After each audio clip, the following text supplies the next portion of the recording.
பாருங்களேன், இது ஒரு செவ்வழனி தான். எவ்வளோ வளர்ச்சி வந்திருக்குன்னு பாருங்கள். நல்லாவே இருக்குது செடி. இப்போ நல்லா செழிப்பாக வளர்ந்துருக்கு. விவசாயிகளுக்கு நல்ல விலை கிடைக்கணுங்கிறதாக கண்டுபிடிக்கப்பட்ட ஒரு வெரைட்டி. இது அல்வா மாதிரி இருக்கும். அந்த பழங்களை சாப்பிடும்போது நம்ம சைனா கட் பண்ணி சில பழங்களை காமிக்கிறாங்க இல்லையா, அந்த ஸ்பூனில் எடுத்து சாப்பிடுவாங்க. அந்த ஸ்பூனில் எடுத்து சாப்பிட்ற மாதிரி இது ஒரு அது மாதிரி வரும். ரொம்ப டேஸ்டானது. அமரப்பள்ளி, இந்த அமரப்பள்ளி வந்து நம்ம இந்திய ரகம். இது வந்து இந்தியன் அக்ரிகல்ச்சர் ரிசர்ச் இன்ஸ்டியூட் வந்து ரிலீஸ் பண்ண ஒரு வெரைட்டி. அதாவது 1971 இந்த வெரைட்டி ரிலீஸ் பண்ணாங்க. பச்சை, மஞ்சள் அந்த மாதிரி ஒரு 5 கலர் கலந்துருக்கும் அந்த பழத்தை பழுக்கும்போது. அதில் என்ன ஒரு ப்ளஸ்னால் உங்களுக்கு அந்த பழம் வந்து சீக்கிரமாக கெட்டு போகாது. அதாவது பழுக்க அது ருசி கூடிகிட்டே இருக்கும். அது மாதிரி ஒரு நல்ல ஒரு வெரைட்டி, நாட்டு வெரைட்டி, நம்ம தமிழ்நாட்டு வெரைட்டி இது.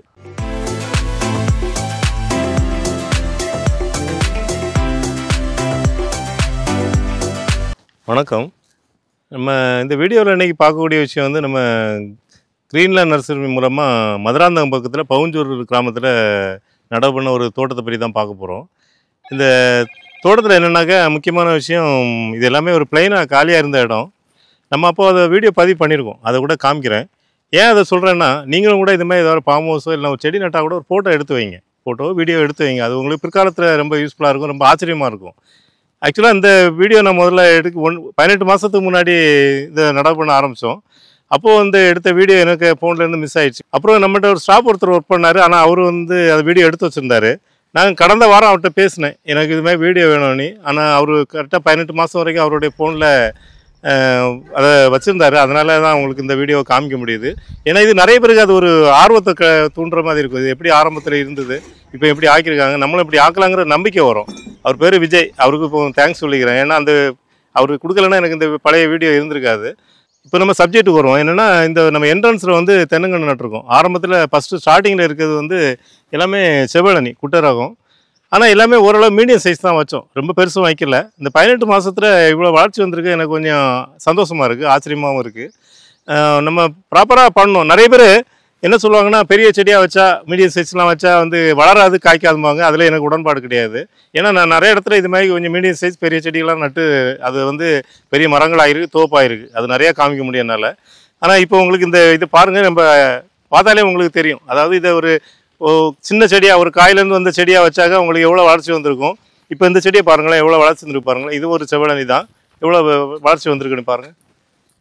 நல்லாவே இருக்குது செடி. இப்போ நல்லா செழிப்பாக வளர்ந்துருக்கு. ஓலைகள்லாம் நல்ல லாங்காக வந்திருக்கு. ஏன்னா ஷார்ட் வெரைட்டிங்கிறதுனால கொஞ்சம் குட்டையாக தான் வரும், மீடியமாக இருக்குது. இதுவே உங்களுக்கு பின்னாடி அடுத்த ஒரு செடியை காமிக்கிறேன், பச்சை ரகம். இந்த இருக்கு பாருங்கள், இது குட்டை நட்டை.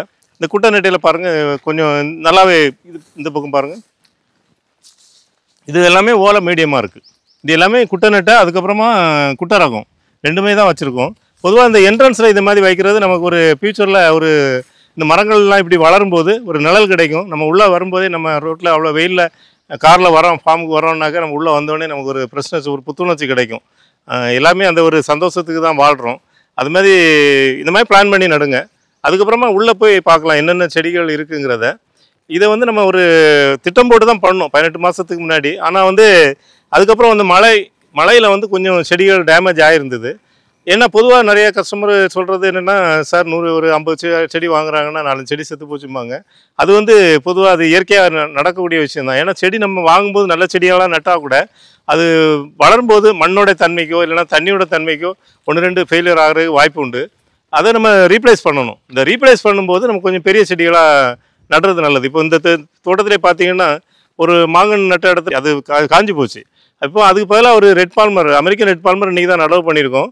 அது பெரிய செடி, அதாவது இங்கே இருக்கிற செடியை விட கொஞ்சம் பெருசாக நட்டுருக்கும். அப்போ தான் அந்த ஒரே ஸ்டேஜுக்கு வரும். அதாவது எல்லா மரங்களும் ஒரே ஹைட்டாக இருக்கும், நமக்கு எல்லாத்துக்கும் சன்லைட் கரெக்டாக கிடைக்கும். அதேமாதிரி நம்ம உரம் போடுறது கூட அதேமாதிரி ஈவனாக எல்லாத்துக்கும் போட முடியும். அதில் போய் நம்ம ஒரு குட்டை செடியை வந்து ஏதோ ஒரு காரணத்தினால ஒரு அரை அடி செடி ஒரு அடி செடியை கேப்பில் வந்து கேப்பில் லீப் பண்ணுறோன்னா சமமாக வளராது, மகசூலில் பாதிப்பு இருக்கும். இந்த மாதிரி நடவு செய்யக்கூடிய தோட்டங்களில் ஏதாவது செடிகள், போக்கு செடிகள் நடுறோன்னா கொஞ்சம் பெரிய செடிகளாகவே நடுறதுக்கு ட்ரை பண்ணுங்கள். இப்போ நம்ம இந்த தோட்டத்தில் நட்டுருக்கக்கூடிய எக்ஸாட்டிக் ஃப்ரூட் வெரைட்டிஸை பார்க்கலாம். என்ன கையில் என்ன வச்சுருக்கேன்னு பார்க்குறீங்களா? அதாவது இதோடைய ஜாதகம், இது ஜாதகம்னு தான் சொல்லணும். இந்த கஸ்டமர் வந்து என்ன பண்ணியிருக்காங்கன்னா, எல்லாமே ஒரு லைன் ரோ வைஸு அதனுடைய செடிகளோட லிஸ்ட்டை போட்டிருக்காங்க. இது வந்து நம்ம நிற்கக்கூடியது வந்து 15வது லைன். அதாவது 16வது லைனில் வந்து ஜவாரி, ஃபஸ்ட்டு 16வது லைனில் ஜவாரி ஃபஸ்ட்டு நட்டிருக்கோம், கேசர் 2ஆவது நட்டிருக்கோம், அப்புறம் மல்லிகா நட்டிருக்கோம், அப்புறம் சதாபகர் மேங்கோ நட்டிருக்கோம், அப்புறம் அமெரிக்கன் ரெட் பால்மர் நட்டிருக்கோம், நாசிக் பசந்த் வந்து 3 செடி நட்டிருக்கோம். இது மாதிரி அவங்க மென்ஷன் பண்ணியிருக்காங்க. இதை ஏன் உங்களுக்கு இந்த ஜாதகத்தை காமிக்கிறேன்னாக்கா, நீங்களும் இந்த மாதிரி கண்டிப்பாக எழுதி வைங்க. ஏன்னா ஃப்யூச்சரில் நமக்கு ஏதாவது ஒரு நேரத்தில் நமக்கு கன்ஃபியூஸ் ஆகும். இதில் என்ன நட்டோம், என்ன ரகம் நட்டோங்கிறது மானி தெரியும், ஆனால் என்ன ரகம்னு தெரியாது. இப்போ நான் இதை பார்த்து தான் ஒரு வெரைட்டியும் இது பண்ண போகிறேன். ஏன்னா நம்ம டேக் போட்டாலும் ஒரு 6-7 மாதம் தான் அதில் அந்த டேக் இருக்கும், அப்புறம் அது டேமேஜ் ஆகிடும். அதனால் இது மாதிரி மென்ஷன் பண்ணிங்க. இது ஒரு மெசேஜ். அப்புறம் திருப்பி இப்போ என்னென்ன இதில் ரகங்கள் இருக்குங்கிறத பார்க்கலாம். அதாவது என்னென்ன ரகங்கள் எப்படி வளர்ந்துருக்கு, எதனால் சில செடிகள் ட்ரை ஆகிருக்கு, காஞ்சி போயிருக்கு, அது எதனால் ஆயிருக்குங்கிறதே நம்ம அதுக்கு என்ன சொல்யூஷனுங்கிறதையும் பார்க்கலாம் இந்த வீடியோவில். ஃபஸ்ட்டு நம்ம பார்க்குறது நம்ம நாட்டு வெரைட்டி ஜவாரிங்கிற வெரைட்டி. நம்ம திருவள்ளூர் மாவட்டத்தில் இது ரொம்ப ஃபேமஸான ஒரு ரகம். இது வந்து நான் சாப்பிட்டு ஆச்சரியப்பட்ட ஒரு மாம்பழ ரகம் தான். நல்ல ஒரு 800 கிராம் 1 கிலோ வெயிட் வரும். நல்ல சதைப்பகுதி அதிகமாக இருக்கும், தேன் மாதிரி இருக்கும். நம்ம வருஷந்தோறும் அதனுடைய பழங்கள் எனக்கு ரொம்ப பிடிச்சதுனால நம்ம நர்சரியில் வருஷந்தோறும் சீசனில் வந்து அதாவது செயற்கை முறையில் பழுக்க வைக்காமல் இயற்கையாகவே பழுக்க வச்சு நம்ம நர்சரியில் சேல் பண்ணுறோம். அதுக்காக நம்ம நிறைய கஸ்டமர் சீசன் இல்லாத நேரத்தில் கூட கேட்குற அளவுக்கு நம்ம இது ஃபெமிலியரான ஒரு வெரைட்டி. அது ஃபஸ்ட்டு நட்டிருக்கோம். அதுக்கப்புறம் பார்த்திங்கன்னா கேசர் வெரைட்டி.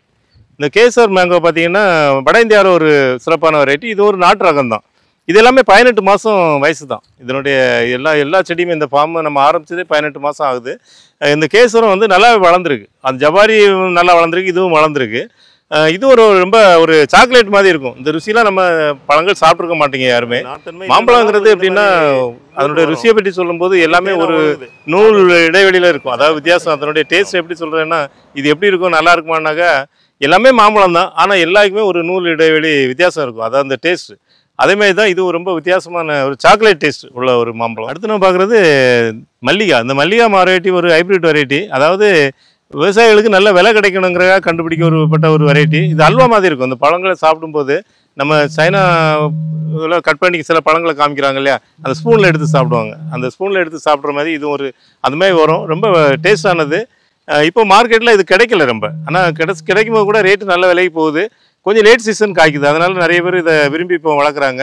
இந்த செடியை நட்டிருக்கோம். இது எல்லாமே நம்ம 18 மாதம் வயசுடைய ஒரு செடி தான்.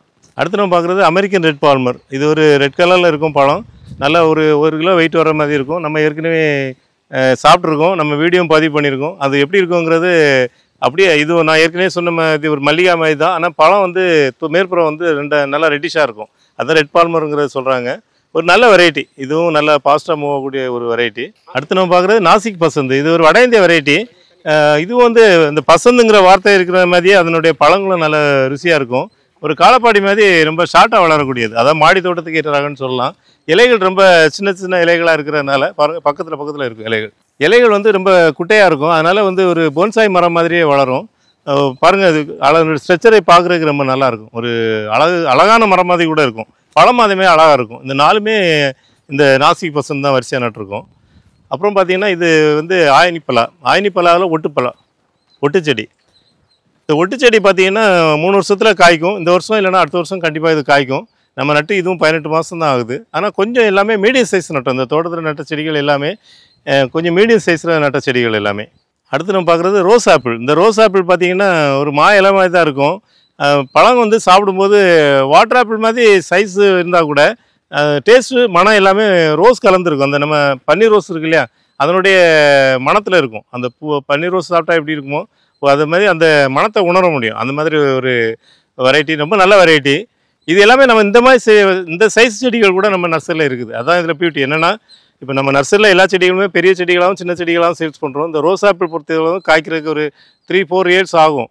இப்போ இதெல்லாம் வந்து நம்ம நட்டு ஒரு 18 மாதம், அதுக்கு முன்னாடி ஒரு 2 வருஷம்னா கூட 3.5 வருஷம் ஆகுது. இன்னும் ஒரு 6 மாதம் அடுத்த சீசனில் இது வந்து கண்டிப்பாக காய்க்கும். இந்த மாதிரி செடிகள் கூட நம்ம நர்சரியில், இவ்வளோ பெரிய செடிகள் கூட நம்ம நர்சரியில் சேல் பண்ணிக்கிட்டு இருக்கிறோம். அடுத்து நம்ம பார்க்குறது நெட்டக்குட்டை தென்னை. நம்ம லாஸ்ட்டு ஒரு 3 இயர்ஸ் முன்னாடி கொடுத்தோம். அதாவது இந்த ஃபார்ம் வாங்கி அவங்க ஒரு ஃபென்சிங்லாம் போட்டு ஒரு சின்ன வீடு ஒன்று கட்டினாங்க. அப்போ கட்டும்போது இதை ஃபஸ்ட்டு நட்டாங்க. அவங்களோட ஞாபகார்த்தமாக நடணும்னு நட்டாங்க. அப்போது நடும்போது பார்த்திங்கன்னா அது அந்த டேட்லேருந்து பார்த்தா இது 3 இயர்ஸ் ஆகுது. இது நாங்கள் 4 இயர்ஸில் காய்க்கும்னு சொல்லுவோம். இன்னும் 1 இயரில் இது கண்டிப்பாக காய்க்கும். இதில் நம்ம நடும்போது பக்கத்தில் இந்த சவுக்கு மரம் பாருங்கள், பக்கத்து தோட்டத்தில் வந்து நட்டுருக்காங்க. அதனால் இது பயந்து இப்படி இந்த பக்கமாக சைடு வாங்குது பாருங்கள். அதாவது அது சவுக்கு பார்த்து இது பயந்து இந்த பக்கம் வருது. தென்னை மரம் பெரிய மரமாக இருந்தால் கூட அதுக்கு இது பயப்படுது. அது சவுக்கு பாருங்கள் ஸ்ட்ரைட்டாக வருது. அதுதான் நீங்கள் இந்த விஷயங்களை புரிஞ்சுக்கணும். ஏன்னா இதை சுற்றி நம்ம ஒரு நிறைய பேர் என்ன பண்ணுவாங்கன்னா 2 தென்னை மரத்தை வச்சுட்டு நடுவில் ஒரு தேக்கை கொண்டு வைப்பாங்க. அது இன்னும் மோசம். அந்த தேக்கு வந்து இதை வளரவே விடாது, தென்னையை வளரவே விடாது. அது மாதிரி நம்ம பிளான் பண்ணணும். ஒரு செடி நடுறோன்னா மெயினாக பார்க்க வேண்டிய விஷயம் என்னென்னா இந்த இடம் சரியான இடம் தானா அப்படிங்கிறத நம்ம பார்த்து நடவு பண்ணணும். அது மாதிரி நட்டிங்கன்னா தான் நம்ம நினைக்கிற மாதிரி மகசூல் கிடைக்கும். அடுத்து நம்ம பார்க்குறது கோட்டூர் கோணம். இந்த தமிழ்நாட்டின் மியாசாக்கின்னு சொல்லக்கூடிய ஒரு வெரைட்டி. எப்போவுமே நான் சொல்லும்போது அது மாதிரி சொல்லுவேன். ஏன்னா அதுக்கு நிறைய காரணங்கள் இருக்குது. இந்த மியாசாக்கியினுடைய பூவும் கூட நான் உங்களுக்கு நெக்ஸ்ட்டு காமிக்கிறேன். அதுவும் இந்த பூ காம்பு இதே மாதிரி தான் இருக்கும். ஆனால் அது இதுவும் ஒன்றும் ஆகாது. இருந்தால் கூட எனக்கு ஒரு ஆசை. பாருங்கள் அந்த காம்பு, அந்த பூ காம்பு எல்லாமே இதுமாதிரி ரெட்டிஷாக தான் இருக்கும். அதேமாதிரி இலைகளும் கிட்டத்தட்ட அதேமாதிரி தான் இருக்கும். பழத்தினுடைய தோல் வந்து மியாசாக்கி கலரில் இருக்கும். ஆனால் என்ன ஒரே ஒரு வித்தியாசம் நமக்கு வந்து இந்த பழத்தினுடைய தன்மை என்னென்னா லைட்டாக நார் இருக்கும், நார்த்தன்மை இருக்கும். ஆக்சுவலாக பார்த்தீங்கன்னா நீங்கள் ஜப்பான் மியாசாக்கியில் நார்த்தன்மையாக இருக்காது, அல்வா மாதிரி இருக்கும். அது இப்போ நானே இதை யாருக்காவது ரெக்கமெண்ட் பண்ணும்போது நான் இருந்தேன்னா சொல்லிடுவேன், இது உங்களுக்கு நார்த்தன்மை உள்ள பழம் சாப்பிட பிடிக்குமா அப்படின்னு கேட்பேன். பிடிக்கும்னு சொன்னாங்க. நான் பழைய ரகத்தை தான் விரும்புகிறவங்க நிறைய பேர் இருப்பாங்க. அவங்களுக்கு இந்த செடியை, இந்த வெரைட்டியை ரெக்கமெண்ட் பண்ணுவேன். அப்படிலாம் மற்ற அல்வா மாதிரி தான் சிலர் வேணும்பாங்க. இப்போ உள்ள ஜென்ரேஷனில் உள்ளவங்க அதை மாதிரி தான் கேட்பாங்க. அவங்களுக்கு அப்போ அந்த செடிகளை ரெக்கமெண்ட் பண்ணுறது ஏற்க. பாருங்கள் நல்லா வளர்ந்துருச்சு 18 மாதத்தில். எல்லாமே இந்த செடியிலே ஒரு 5 செடி வச்சுருக்கோம். இந்த ஃபார்மில் வந்து ஒரு 5 செடிகள் வச்சுருக்கோம். பொதுவாக செடிகள் வந்து நம்ம அது மாதிரி பிளான் பண்ணியிருக்கோம். அதாவது அதிகமாக மூவ் ஆகுறது, இல்லைனா அதிகமாக விரும்பக்கூடியது, நம்ம அவங்க கஸ்டமருக்கு என்ன பிடிக்குமோ அது அதிகமாகவும், மற்ற செடிகளை 1, 2 அந்த மாதிரி ஒரு செடிகளை இதை பிளான் பண்ணியிருக்கோம். அடுத்து நம்ம பார்க்குறது ஜப்பான் மியாசாக்கி. இது வந்து பார்த்திங்கன்னா உங்களுக்கு 2க்குமே டிஃபரன்ஸ் தெரியும். இதனுடைய பழங்கள் வந்து பூக்கள் எல்லாமே ரெட்டிஷாக தான் இருக்கும். இப்போ எங்கள் தோட்டத்தில் வந்து மியாசாக்கியில் நிறைய பூ வந்திருக்கு. இதுவும் அந்த ஏஜ் ஆனாலும் இதில் பூ வரல. அந்த மாதிரி ஒரு முன்ன பின்ன வரும். அதனால் நம்ம இந்த செடியில் வரல, அந்த செடியில் வரல, அவருக்கு வந்திருக்கு எனக்கு வரல அப்படிங்கிற மாதிரிலாம் எதுவும் திங்க் பண்ண வேண்டியதில்லை. கண்டிப்பாக இது வர சீசனில் காய்க்கும். இல்லைன்னா இன்னும் கொஞ்சம் டைம் இருக்குது, இன்னொரு 10-20 நாள் டைம் இருக்குது, வர்றதுக்கும் வாய்ப்பு இருக்குது. வெயிட் பண்ணி பார்க்கலாம். இது இந்த மியாசாக்கி இந்த தோட்டத்தில் இப்போ ஜப்பான் மியாசாக்கி இப்போ 2 செடிகள் நட்டிருக்கும். அடுத்து நம்ம பார்க்குறது தாய்லாந்து கட்டிமோன், ஸ்வீட் கட்டிமோன்னு சொல்லுவாங்க. இது 2 சீசன் காய்க்கும். இப்போ இதில் இந்த சின்ன செடியிலே லாஸ்ட் ஒரு பழம் சாப்பிட்டாங்க. நிறைய கஸ்டமர் கேட்பாங்க, சின்ன செடியிலே ஒரு பழம் பூ வந்திருக்கு சார், பறிக்கலாமா விடலாமான்னு கேட்பாங்க. ரொம்ப ஆசைப்பட்டாங்கன்னா ஒன்று விடுங்கன்னு சொல்லுவேன். ஏன்னா அதேமாதிரி தான் ஒரு பழம் விட்டு ஒரு பழம் சாப்பிட்டாங்க.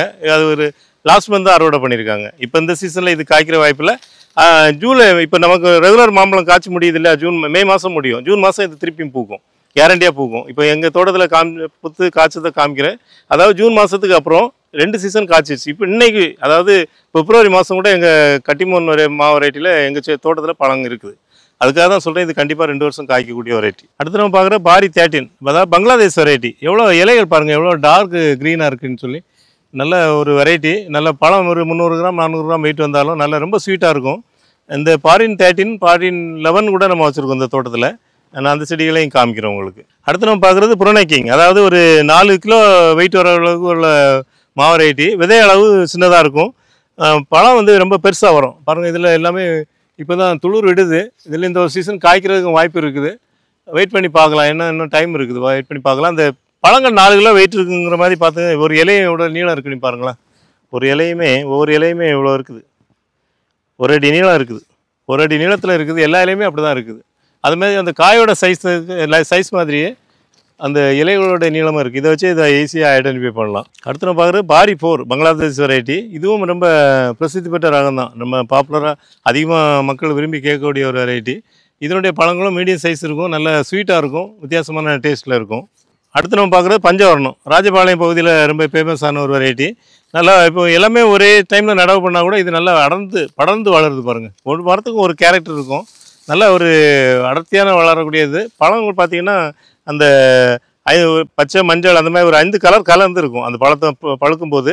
அதில் என்ன ஒரு ப்ளஸ்னால் உங்களுக்கு அந்த பழம் வந்து சீக்கிரமாக கெட்டு போகாது. அதாவது பழுக்க அது ருசி கூடிகிட்டே இருக்கும்.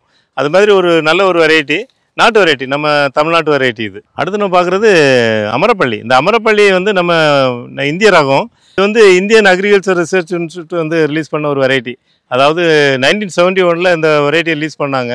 நல்ல ஒரு மீடியமான வெயிட் இருந்தால் கூட பழங்கள் வந்து நிறைய பேர் விரும்புகிற ஒரு ரகமாக இருக்கும். இந்த ரகத்தினுடைய தாய் பார்த்திங்கன்னா தசேரி, தந்தை பார்த்திங்கன்னா நீலம். பாருங்கள், ரெண்டும் வட இந்தியாவும் தென்னிந்தியாவும் கலந்து இந்த ரகத்தை கண்டுபிடிச்சிருக்காங்க. அதில் தசேரி வந்து நல்ல ஸ்வீட்டானது, நல்ல மனமானது, அந்த மாதிரி ஒரு கேரக்டர் உள்ளது. நீலங்கிறது நல்ல வளர்ச்சியை தாங்கக்கூடியது, நிறைய காய்க்கக்கூடிய தன்மையுடையது. ரெண்டையும் கிராஸ் பண்ணி இது யாருக்காக கண்டுபிடிச்சாங்க? விவசாயிகள் விளைவிச்சாங்கன்னா அது யாருக்கு வருது? நமக்கு தான் வருது. அதுக்காக இந்திய அரசாங்கம் கண்டுபிடிச்ச ஒரு வெரைட்டி, சூப்பர் வெரைட்டி. அடுத்து நம்ம பார்க்குறது பாலூர் ஒன்று பலா. நம்ம ஏற்கனவே இதில் ஒரு பாலூர் ஒன்று பலா நட்டிருந்தோம். அது என்ன ஆயிடுச்சுனாக்கா மழை நேரத்தில் தண்ணி தேங்கி இறந்துருச்சு. நமக்கு பாலூர் பலா வந்து கண்டிப்பாக வேணும் அப்படிங்கிற கேட்டதுனால திருப்பியும் அதில் ஒரு பாலூர் பலா வச்சுருக்கோம். இன்றைக்கி தான் நடவு பண்ணியிருக்கோம். இப்போ இன்றைக்கி நடவு பண்ணும்போது கூட நம்ம அதில் ஏற்கனவே இப்போ நட்டச்சட்டத்தில் கூட ஃபுல்லாக பழம்லாம் எடுத்து அதுக்கு ஃபுல்லாக செம்மண் போட்டு மண் கலவை தயார் பண்ணி அதே மாதிரி உயிர் உரம் நம்ம எப்போவுமே என்ன ப்ரொசீஜர் படி பண்ணுவோமோ அந்த மாதிரி அசோஸ்பைலம், பாஸ்போபாக்டீரியா, வேப்ப முன்னாக்கு எல்லாமே கலந்து நம்ம இதுக்கு போட்டு தான் நடவு பண்ணியிருக்கிறோம். அதையும் உங்களுக்கு காமிக்கிறேன் இந்த வீடியோவில் என்ன மாதிரி நட்டிருக்கோங்கிறதையும்.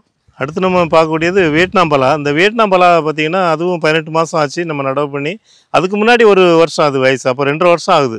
2.5 வயசு ஆச்சு.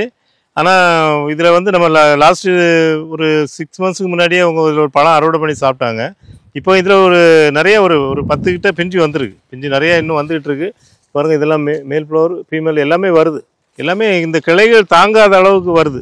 அதனால் நம்ம என்ன பண்ணணும்னா எல்லாமே இந்த பிஞ்சுகளை தின்னிங் பண்ணிடணும். நிறைய பிஞ்சு இருக்குது. நிறைய பிஞ்சுகள் இருந்ததுன்னா கிளைகள் ஒடிகிறதுக்கு, மரமே ஒடிகிறதுக்கும் வாய்ப்பு உண்டு. அதுமாதிரி நிறைய நடந்திருக்கு. அதனால் இந்த பிஞ்சுகளை வந்து நம்ம கட் பண்ணி விட்டுறலாம். கட் பண்ணி விட்டால் தான் உங்களுக்கு நிறைய காய்கள் வரும். மரங்களும் நீண்ட நாள் வயசோடு இருக்கும். பார்த்திங்கன்னா இதுதான் ஆண்பூ, இந்த மாதிரி இருக்கும். இந்த பிஞ்சுகள்லாம் நமக்கு தேவையில்லை. நம்ம என்ன ஒரு பிஞ்சு தான் விட போகிறோம். இந்த கீழே இருக்கிறத மட்டும் நம்ம அலோவ் பண்ணலாம். இது தண்டை ஒட்டி இருக்குது ஒரு விஷயம். ரெண்டாவது வந்து இந்த தண்டு ஸ்ட்ராங்காக இருக்கிறதுனால இதில் உள்ள சத்துக்கள் வந்து இது காய் நமக்கு அறுவடைக்கு வந்துடும். நம்ம இதில் வந்து ஒரு பக்கம் பிஞ்சு மட்டும் அலோவ் பண்ணலாம். இந்த மண்ணை ஒட்டி இருக்கிறதுனால இதாக இன்ஃபெக்ஷன் ஆகிறதுக்கு வாய்ப்பு உண்டு. அதனால் கீழே ஒரு கல் வச்சுருக்கோம். அதுக்கு மேலே தான் இந்த காயை எடுத்து வச்சுருக்குறோம்.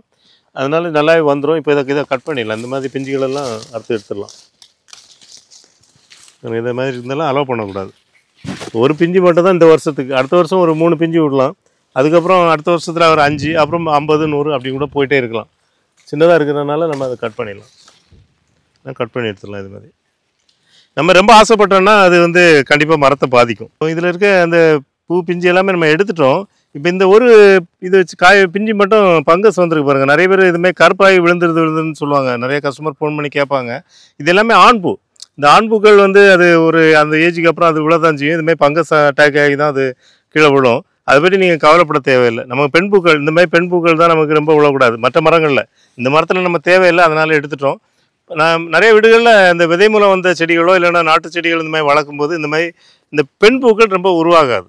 அதாவது அதில் ஆண் பூக்கள் மட்டும் வந்துக்கிட்டு இருக்கும். அதுக்கு நிறைய காரணம் இருக்குது. அதனால் ஒரு வரியில் அதுக்கு என்ன காரணங்கிறத நம்மளால் பதில் சொல்ல முடியாது. தண்ணி அதிகமாக தேங்கினாலும் உங்களுக்கு அதே மாதிரி பெண் பூக்களுக்கு வர்றது கம்மியாகும். ரெண்டாவது ரொம்ப நிழலாக இருந்தாலும் அது மாதிரி ஆகும். அது போதிய சத்துக்கள் கிடைக்கல. எல்லாம் அது இயற்கையான ஒரு குணமாக கூட இருக்கும். அந்த மரத்துக்கு அந்த ஹெரிடிட்டி இருக்குது. இந்த மாதிரி நிறைய விஷயங்கள் இருக்குது. அதாவது பெண் பூக்களுக்கு அதிகமாக வராது, நாட்டு ரகங்களில் அதிகமாக காய்க்காததுக்கு காரணங்கள். அடுத்து நம்ம பார்க்குறது கம்லஸ் பலா. இது வந்து ஒரு ஒயிட் ஜாக்னின்னு சொல்லுவாங்க. இதனுடைய சுளைகள் பார்த்திங்கன்னா வெள்ளை நிறத்தில் இருக்கும். இதனுடைய இலைகளை வச்சு நம்ம ஈஸியாக ஐடென்டிஃபை பண்ணலாம். ஒரு நீள வடிவத்தில் இருக்கும். இந்த இலைகள் பார்த்திங்கன்னா இது மாதிரி நீள வடிவத்தில் இருக்கும். அது பார்த்தாலே தெரியும். அதுமாதிரி இதனுடைய பழங்கள் வந்து ஒயிட் கலரில் இருக்கும். அதுக்கு கம்லஸ்ன்னு சொல்லுவோம்.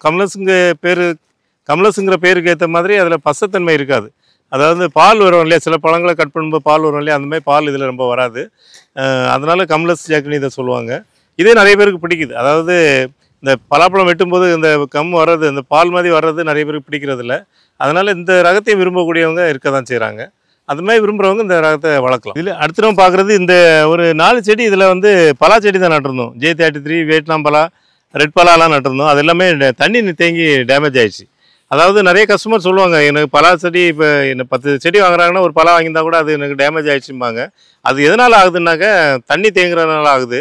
இந்த இடத்துலையும் அதுமாதிரி தான் தண்ணி தேங்கி லோ ஏரியா. அதாவது இதில் வந்து இந்த இடம் வந்து தண்ணி மழை பெய்யும் போது அதிகமாக தேங்கக்கூடிய இடம்.